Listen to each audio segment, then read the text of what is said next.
کیا کبھی ایسا ہوا کہ آپ نے اتنا گناہ کیا ہو کہ آپ کو لگے اب اللہ بھی ہمیں معاف نہیں کرے گا؟ لیکن اگر میں آپ کو بتاؤں کہ ایک ایسا نوجوان تھا جس کی زندگی گناہوں سے بھری ہوئی تھی، اور پھر ایک لمحہ آیا جس نے اسے جنت کا حقدار بنا دیا۔ یہ کہانی ہے ایک نوجوان حمزہ کی، جو ایک چھوٹے سے شہر میں رہتا تھا، مگر اس کا دل دنیا کی چمک دمک میں کھو چکا تھا۔ حمزہ بچپن میں بہت نیک تھا، نماز پڑھتا تھا، قرآن کی تلاوت کرتا تھا اور اپنی ماں کا بہت فرما بردار تھا۔ لیکن جیسے جیسے وہ بڑا ہوا، اس کے دوست بدل گئے اور اس کی زندگی کا راستہ بھی۔ اس نے نماز چھوڑ دی، جھوٹ بولنا شروع کر دیا، حرام کمائی میں بھی پڑ گیا، راتیں دوستوں کے ساتھ گزارنے لگا اور دن نیند میں۔ اس کی ماں اکثر روتی تھی اور کہتی، بیٹا اللہ سے ڈر جا، یہ دنیا ہمیشہ کی نہیں۔ لیکن حمزہ ہنستا اور کہتا، امی ابھی تو زندگی شروع ہوئی ہے۔ وقت گزرتا گیا اور گناہ بڑھتے گئے۔ ایک دن اس کی ماں بہت بیمار ہو گئی۔ وہ بستر پر لیٹی تھی، آنکھوں میں آنسو تھے۔ اس نے حمزہ کا ہاتھ پکڑا اور کہا، بیٹا میں شاید زیادہ دن زندہ نہ رہوں، مجھ سے وعدہ کر، نماز کبھی نہیں چھوڑے گا۔ حمزہ نے بے دلی سے کہا، ٹھیک ہے امی، وعدہ۔ لیکن یہ وعدہ صرف الفاظ تک ہی رہا۔ چند دن بعد حمزہ کی ماں اس دنیا سے رخصت ہو گئی۔ وہ لمحہ حمزہ کی زندگی کا سب سے بڑا جھٹکا تھا۔ اس نے اپنی ماں کو قبر میں اتارا اور پہلی بار اس کے دل میں خوف پیدا ہوا۔ رات کو جب وہ اکیلا بیٹھا تو اسے اپنی ماں کی باتیں یاد آنے لگی، اللہ سے ڈر جا، نماز پڑھ۔ لیکن شیطان نے اس کے دل میں وسوسہ ڈالا، اب کیا فائدہ، تم بہت گناہ کر چکے ہو۔ حمزہ نے آئینے میں خود کو دیکھا اور پہلی بار اسے خود سے نفرت محسوس ہوئی۔ وہ بولا، کیا میں واقعی اتنا برا ہو چکا ہوں؟ اگلے دن وہ بازار جا رہا تھا۔ راستے میں اس نے ایک جنازہ دیکھا۔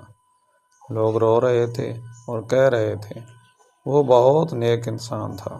حمزہ نے سوچا، اگر آج میرا جنازہ ہوتا تو لوگ کیا کہتے؟ یہ سوال اس کے دل میں تیر کی طرح لگا۔ وہ سیدھا مسجد چلا گیا۔ کئی سالوں بعد وہ اللہ کے گھر میں داخل ہوا تھا۔ اس کے قدم کانپ رہے تھے۔ امام صاحب قرآن کی تلاوت کر رہے تھے۔ آیت تھی، اے میرے بندو جنہوں نے اپنی جانوں پر ظلم کیا، اللہ کی رحمت سے نا امید نہ ہو۔ یہ سن کر حمزہ کی آنکھوں سے آنسو بہنے لگے۔ وہ سجدے میں گر گیا اور روتے ہوئے بولا، یا اللہ، میں گناہ گار ہوں، میں نے بہت غلطیاں کی، لیکن مجھے معاف کر دے۔ اس دن حمزہ نے سچی توبہ کی، لیکن کیا اللہ نے اس کی توبہ قبول کی؟ اور کیا اس کی زندگی واقعی بدل گئی، یا پھر اس کا ماضی اسے دوبارہ گناہوں کی طرف کھینچ لے گا؟ حمزہ سجدے میں رو رہا تھا۔ اس کے آنسو زمین کو بھگو رہے تھے۔ اس کے دل میں ایک عجیب سا سکون اتر رہا تھا، جیسے برسوں کا بوجھ اتر گیا ہو۔ اس دن کے بعد حمزہ نے اپنی زندگی بدلنے کا فیصلہ کر لیا۔ سب سے پہلے اس نے نماز کو اپنی زندگی کا حصہ بنا لیا۔ فجر کی اذان کے ساتھ اٹھتا اس کے لیے مشکل تھا، لیکن وہ ہر دن خود سے لڑتا اور آخر کار کامیاب ہو جاتا۔ شیطان اسے بار بار بہکانے کی کوشش کرتا۔ پرانے دوست اسے کال کرتے، یار آ جاؤ، پارٹی کرتے ہیں۔ لیکن حمزہ اب بدل چکا تھا۔ وہ کہتا، نہیں، مجھے اپنی آخرت کی فکر ہے۔ ایک دن اس کا پرانا دوست اس کے پاس آیا اور کہا، ایک کام ہے، بہت پیسے ملیں گے۔ یہ وہی آرام کام تھا جو حمزہ پہلے کرتا تھا۔ حمزہ کچھ لمحوں کے لیے خاموش ہو گیا۔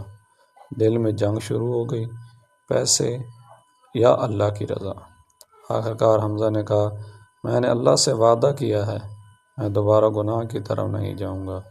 یہ کہتے ہوئے اس کی آنکھوں میں آنسو تھے، لیکن اس کا دل مضبوط تھا۔ کچھ دن بعد حمزہ کو ایک حلال نوکری مل گئی۔ تنخواہ کم تھی لیکن دل کو سکون تھا۔ وہ ہر نماز کے بعد دعا کرتا، یا اللہ مجھے سیدھے راستے پر قائم رکھ۔ ایک رات حمزہ نے خواب دیکھا، اس کی ماں مسکرا رہی تھی اور کہہ رہی تھی، بیٹا میں تم سے خوش ہوں۔ حمزہ کی آنکھ کھلی اور وہ رونے لگا۔ اس نے سمجھ لیا کہ اللہ نے اس کی توبہ قبول کر لی ہے اور اس کی ماں بھی اس سے راضی ہے۔ دوستو، یہ کہانی ہمیں کیا سکھاتی ہے؟ چاہے ہم کتنے ہی گناہ گار کیوں نہ ہوں، اللہ کی رحمت ہمیشہ ہم سے بڑی ہے۔ بس ایک سچی توبہ ہماری تقدیر بدل سکتی ہے۔ اگر آپ بھی چاہتے ہیں کہ اللہ آپ کو معاف کر دے تو آج ہی ابھی اسی وقت سچی توبہ کریں اور یاد رکھیں اللہ کبھی اپنے بندے کو مایوس نہیں کرتا۔ اگر میری ویڈیو آپ کو پسند آئی ہو تو میری ویڈیو کو ضرور لائک کیجیے گا، اسے شیئر کیجیے اور میرے چینل کو سبسکرائب کیجیے تاکہ مزید آنے والی ویڈیوز سے آپ مستفید ہو سکیں۔ دعاؤں میں یاد رکھیں۔ ملتے ہیں اس ویڈیو کے بعد نیکسٹ ویڈیو میں اگلے دن انشاءاللہ۔